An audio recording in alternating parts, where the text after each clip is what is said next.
poll just a few months ago of Americans showed that only 1% put global warming as their highest priority for the next presidential election. Wow, that's very sad.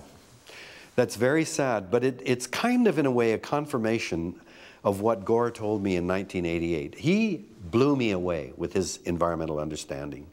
So at the end of my interview, I said, please, Mr. Gore, see Senator Gore, he was a senator then, what can journalists like me do to help politicians like you? And his answer was, don't look to politicians like me. If you want to bring about change, you've got to convince the public there's a problem, show them that there are alternative ways of doing things, and get them to care enough that they demand that something be done. He said, when that happens, every politician will jump on the bandwagon. And watching him in his race against Mr. Bush when he ran for president, I'm convinced Al Gore's handlers said, Al, don't talk about the environment. American people aren't ready for it. Because he didn't talk about the environment at all. And I think in the United States, there's been this long history now of denial and the sense that, oh, environmentalists are against progress, are going to destroy the economy. And that's been very, very effective. Canada, on the other hand, is a northern country. And as a northern country, we've had Inuit from the Arctic coming down for years telling us it's happening. We're seeing it. In my province of British Columbia, we are now seeing the pine beetle, a tiny beetle smaller than a grain of rice, has now destroyed $65 billion worth of pine trees in our northern forests. It's doing the same thing in Colorado. It is, okay. Well, I mean, and it's now spread over the Rockies to Alberta. It threatens the boreal forest.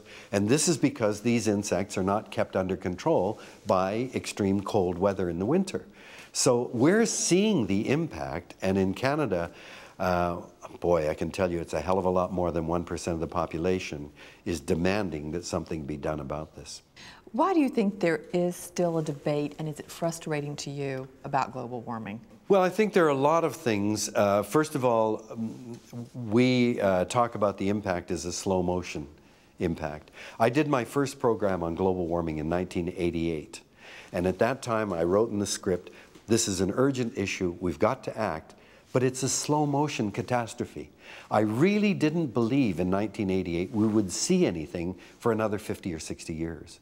To my amazement, every year since, the reports have been coming in that even with a 0.7 degree increase, all kinds of things are happening out in nature. Birds are migrating north 2 to 3 weeks sooner. They're staying up in the north 2 to 3 weeks longer. We know that the Arctic ice is thinner, it's melting sooner. I mean, nature is showing us the impact much sooner than we ever expected. But I think we thought of it as something we had time to act on. And there has been a very strong movement of the fossil fuel sector, the auto sector, well, the corporate sector, saying this is a lot of baloney, don't start giving us regulations, or carbon tax, no. I mean, there's been a huge amount of pushback against doing anything, and I think the public has been confused by that.